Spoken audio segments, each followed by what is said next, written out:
Andhra Pradesh deputy CM Pawan Kalyan గారికి చంపుతామంటూ వారి పేషికి బెదిరింపు కాల్స్ వచ్చాయి. అసభ్యకరమైనటువంటి మెసేజ్లు వచ్చాయి.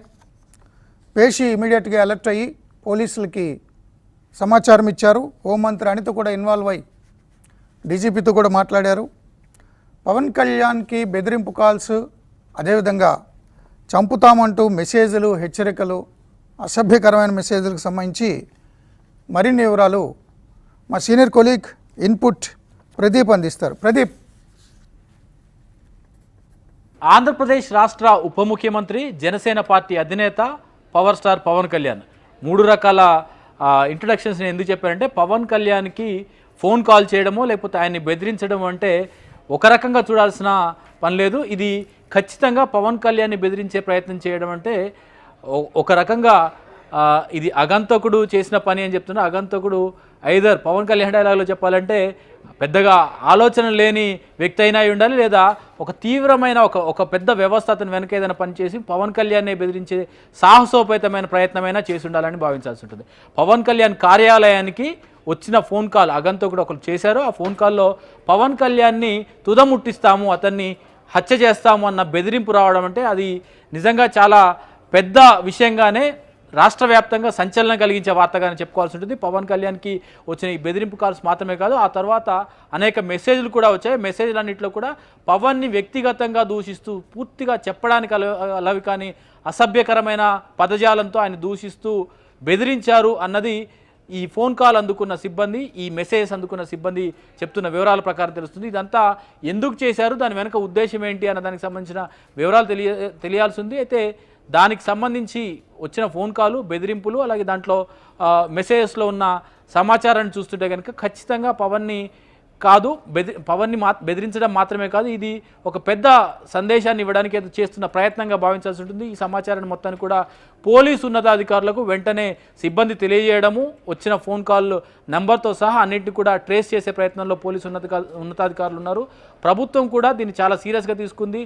వచ్చిన ఫోన్ కాల్కి సంబంధించిన వివరాలన్నింటి కూడా ఉప ముఖ్యమంత్రి పవన్ కళ్యాణ్కి తెలియజేయడము, దీనిపైన పూర్తిగా విచారణ జరపాల్సిందిగా పవన్ కళ్యాణ్ పోలీసులకు ఆదేశించడము, ఆ తర్వాత హోంమంత్రి అనిత కూడా దీనిపైన పూర్తి వివరాలు తెలుసుకునే ప్రయత్నము, డీజీపీతో సహా అందరూ ఉన్నతాధికారులతో హోంమంత్రి మాట్లాడారు. ఫోన్ కాల్ ఎక్కడి నుంచి వచ్చింది, ఏ నెంబర్ నుంచి వచ్చింది, ఏ రకంగా బెదిరించారన్న దానికి సంబంధించిన వివరాలన్నింటి కూడా డీజీపీ హోంమంత్రికి అనితకు తెలియజేయడం జరిగింది. అయితే దీని వెనుక ఉద్దేశం ఏమై ఉండొచ్చు, పవన్ కళ్యాణ్ ఇటీవల చేసిన యాక్టివిటీని కనుక మనం గమనిస్తే కనుక దీని వెనుక రాజకీయ కారణాలు కూడా ఉండే అవకాశాలు లేకపోలేదు. ఇటీవలే పవన్ కళ్యాణ్ ఈ సివిల్ సప్లైస్ రైసు అక్రమంగా పోర్టు దాటి, సరిహద్దులు దాటి తీర ప్రాంతం గుండా, సముద్రం గుండా బయటకు వెళ్తున్న విషయాన్ని ఆయన స్వయంగా పట్టుకున్నారు. ఒక షిప్లో అక్రమంగా తరులుతున్న ఈ సివిల్ సప్లైస్ రేషన్ బియ్యాన్ని పట్టుకోవడంతో పాటుగా ఇటీవల పవన్ కళ్యాణ్ హిందూ మతానికి సంబంధించి, హిందూ ధర్మ పరిరక్షణకు సంబంధించి చాలా సీరియస్గానే ఆగ్రహం వ్యక్తం చేస్తున్న పరిణామం కనిపిస్తుంది. హిందూ ధర్మాన్ని రక్షించుకోవాల్సిన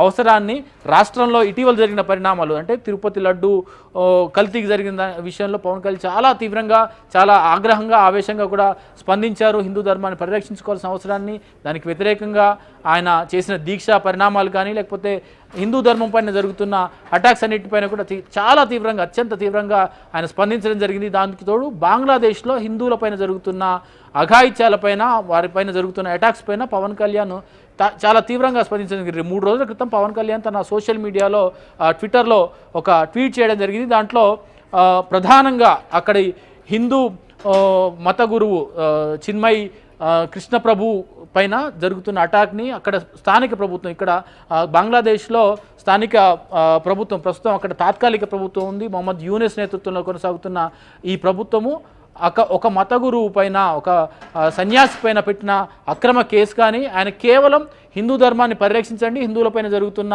అటాక్స్ని విమర్శించారు. ఆ చిన్న తప్పిదానికే ఆయన్ని పోలీస్ స్టేషన్లో పెట్టడం, ఆయన అరెస్ట్ చేయడము, నిర్బంధించడము, ఆయనకు కావాల్సిన కనీస న్యాయ సహాయాన్ని కూడా అందించకపోవడం పట్ల తీవ్రంగా స్పందించారు. దీని పట్ల అంతర్జాతీయ సమాజం స్పందించాల్సిన అవసరం ఉందని చెప్తూ 2 ఉదాహరణలు ఆయన చెప్పారు. భారతదేశంలో 2008వ సంవత్సరంలో ముంబైలో టెర్రర్ అటాక్ జరిగింది. అజ్మల్ కసబ్ అనే ఒక తీవ్రవాది రెడ్ హ్యాండెడ్గా పట్టుబడ్డారు. ఆ ఘటనలో ఆయన చేసిన, అప్పుడు జరిగిన ముంబై టెర్రర్ అటాక్లో 166 మంది ప్రాణాలు కోల్పోయారు, 300 మందికి పైగా తీవ్రంగా గాయపడ్డారు.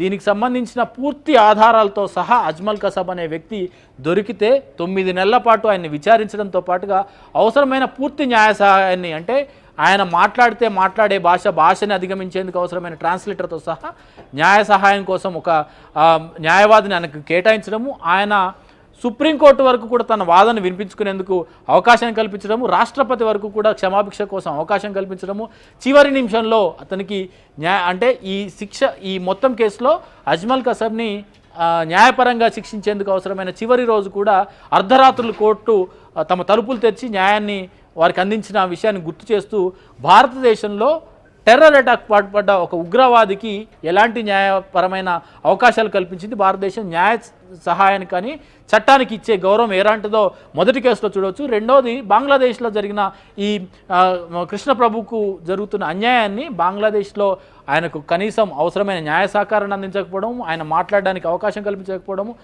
ఎందుకు ఈ అరెస్ట్ చేశారు అన్న దానికి సంబంధించిన వివరాలు ఇవ్వకపోవడం పట్ల బంగ్లాదేశ్ స్థానిక ప్రభుత్వం మాట్లాడకపోవడం మాత్రమే కాదు, దీనిపైన అంతర్జాతీయ సమాజం, యుఎన్ లాంటి అంతర్జాతీయ సంస్థలు కూడా స్పందించాల్సిన అవసరం ఉంది. ఎందుకు ఈ సైలెన్స్ ఉంది? ఇది చాలా సీరియస్ మౌనంగా ఆయన ప్రస్తావిస్తూ దీని పట్ల మేము అంతర్జాతీయ సమాజం నుంచి సమాధానం వెతుకుతున్నామన్న కోణంలో ట్వీట్ చేశారు. ఇది బహుశా ఎవరి మనసులనైనా ఎవరినైనా తీవ్రంగా ఇది మమ్మల్నే ఉద్దేశించి చేసింది అన్న ఉద్దేశం ఉండొచ్చు, దీని వెనుక అంతర్జాతీయపరమైన లేకపోతే మతపరమైన ఉద్దేశం కూడా ఉండొచ్చు అన్న అనుమానం వ్యక్తం అవుతున్న నేపథ్యంలో దీనికి సంబంధించి విచారణ పవన్ కళ్యాణ్ లాంటి ఒక వ్యక్తికి బాధ్యతాయుతమైన హోదాలో, ఒక ఉన్నత హోదాలో, ఉప ముఖ్యమంత్రి స్థాయి పదవిలో ఉన్న పవన్ కళ్యాణ్కి సాధారణంగానే Y+ సెక్యూరిటీ ఉంటుంది.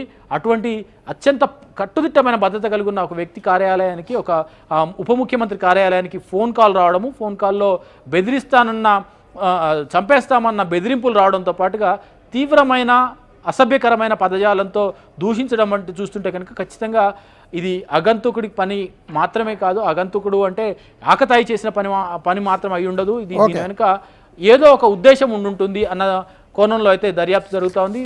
ఫోన్ నెంబర్ ఎట్లాగో అందుబాటులో ఉంది కాబట్టి దాన్ని ట్రేస్ చేసే ప్రయత్నము, దాని వెనుక ఎవరున్నారు, ఆ వ్యక్తి ఎవరు, ఆ వ్యక్తి వెనుక ఉన్నది ఎవరు అన్న దానికి సంబంధించిన పూర్తి వివరాలు తెలుసుకోవడానికి ఇటు పోలీసు ఉన్నతాధికారులు ప్రయత్నాలు కొనసాగిస్తున్నారు. ఇప్పటికే ఆ దిశగా దర్యాప్తు జరుగుతూ ఉంది. ఈ వివరాలన్నిటి కూడా ప్రభుత్వం కూడా చాలా సీరియస్గా మానిటర్ చేస్తూ ఉంది. హోంమంత్రి అనిత వివరాలు తెలుసుకోవడం మాత్రమే కాదు, ముఖ్యమంత్రి కార్యాలయం కూడా దీనికి సంబంధించిన సమాచారాన్ని మొత్తం కూడా అందజేసినట్టుగా సమాచారం తెలుస్తూ ఉంది. పవన్ కళ్యాణ్ ఇటీవల చేసిన వ్యాఖ్యలు కానీ, రాష్ట్రంలో ఒక అవినీతిని నిరోధించేందుకు పవన్ కళ్యాణ్ ఒక మంత్రిగా, సివిల్ సప్లైస్ మంత్రిగా జరుగుతున్న అక్రమాలను అడ్డుకునేందుకు, అక్రమ రవాణాలను అడ్డుకునేందుకు ఆయన ఇటీవల చేపట్టిన చర్యల ప్రభావం కారణంగానే ఇలాంటి బెదిరింపులు ఏమైనా చేసే ప్రయత్నం చేశారన్న కోణంలో కూడా దర్యాప్తు జరుగుతున్నట్టుగా మనకు సమాచారం తెలుస్తోంది. Murthy, okay, thank you so much.